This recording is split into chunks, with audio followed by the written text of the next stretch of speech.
Alrighty, gang. Crash of the Titans, Cloak and Dagger. Let's get into it. They are a black, yellow, and purple user. Again, not in that particular order as we see, but we're gonna go into their powers real quick. Yellow is Night Lives. It costs 8. So you'll deal damage to the target and remove up to 3 enemy strike, attack, or projectiles. And if none exist, then the damage is dealt to the enemy team instead. Child of Light, this here is a passive, which we'll talk about that, how to get to that passive once we get down to yellow. So at the start of the turn, if there's at least 10 yellow tiles on the board, then they get true healing. If not, then you convert 2 basic tiles to yellow. Pocket Dimension is the ability that flip-flops powers on the board. So it costs 6, deals damage to the target, and then replaces Cloak and Dagger's powers with new powers. If there's at least 10 black tiles on the board, then the power becomes 3 AP less, and again, does the same thing even when you flip-flop it. Now, the difference here is going to be Child of Darkness and the Darkness Hunger. Child of Darkness, this one here, is when Cloak is out, is when Dagger's out in front. So the default state. At the start of the turn, if there's at least 11 black tiles on the board, then it creates a red attack tile, and if not, convert some basic tiles to black.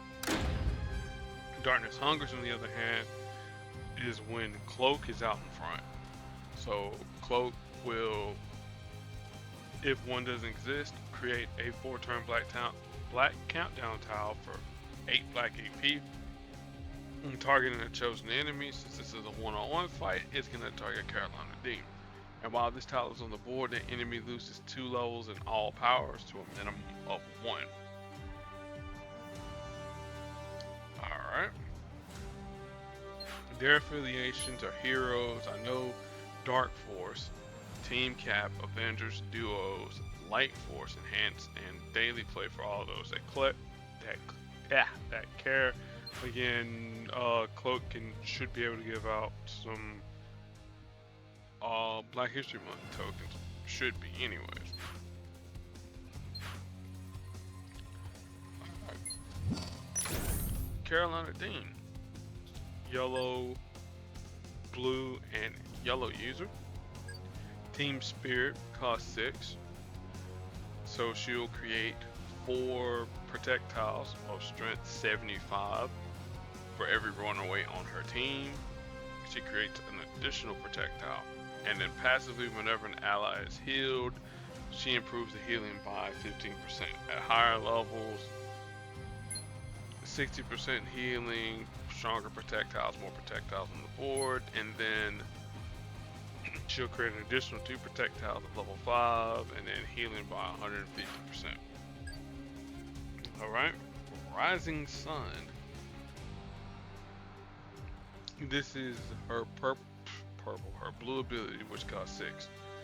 So she'll create a 3-turn fortify countdown tile on the board that creates 1 strength 409 projectile each turn, and then generates 5 blue AP when it goes off. So effectively, we're gonna pay for it itself. And then if she has this tile on the board and she's airborne, it becomes sunset. And if there's at least 5 or more projectiles on the board at the start of her turn, then she removes the countdown tile and then converts 3 strike tiles in 3 projectiles to strike tiles. And then when the countdown tile is no longer on the board, it becomes Rising Sun. Alright, and green ability,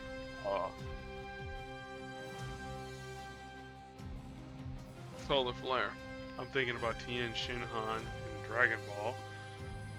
So she'll deal 5411 damage to the enemy team if there are at least 2 or more friendly special tiles on the board. Then she bursts here her allies for 785 health per tile, max of 5 tiles. Affiliations for all those that care. Heroes, Runaways, A-Force, and non-humans for all those that care. Now, how do we take out Cloak and Dagger? Oh. What we want to do is we want to try and force them into probably staying into the Cloak mode. That's what we want them to do. The reason why I say that there, we'll have to deal with a little bit of healing, but we don't have to deal with those attack tiles each turn. And they'll generate yellow AP for us. Alright?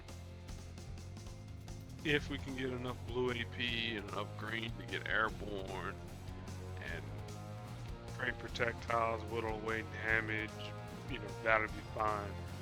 But if we can't, we'll be in for a lengthy ride, especially if Dagger happens to get the 8 yellow and it removes our protect or potentially our strike tiles. That might be a little bit of a problem.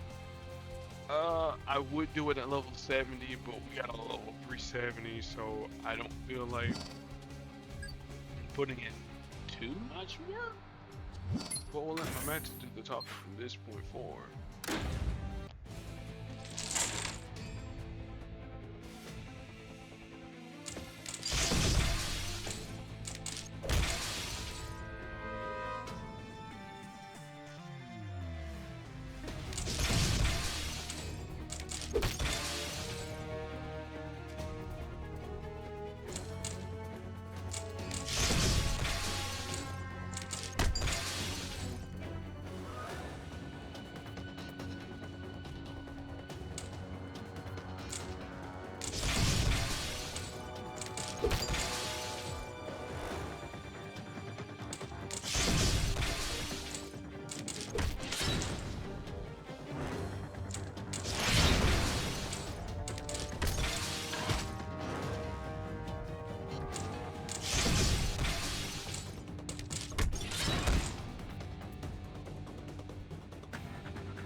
Looking at the fight and the boards and all that there, if I would have raised the level 70 up a little bit, I probably could have won. But there's no way of knowing until her double crash a couple years from now. So there's that.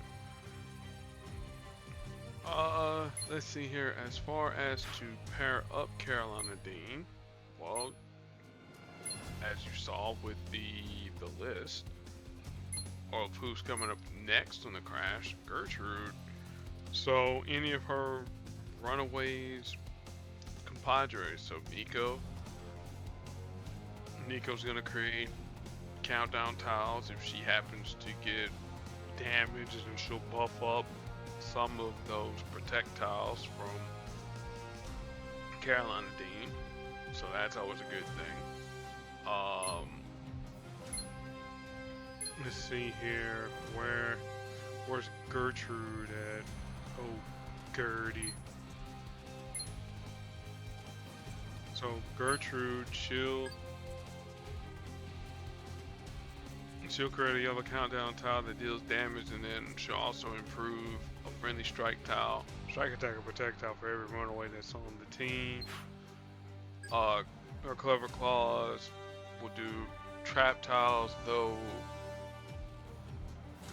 you may have some color conflict between her and Nico, with at least with the purple, as long as Nico is not transformed. Dino Strike, though, on the other hand, yeah, you're actually gonna have a good outlet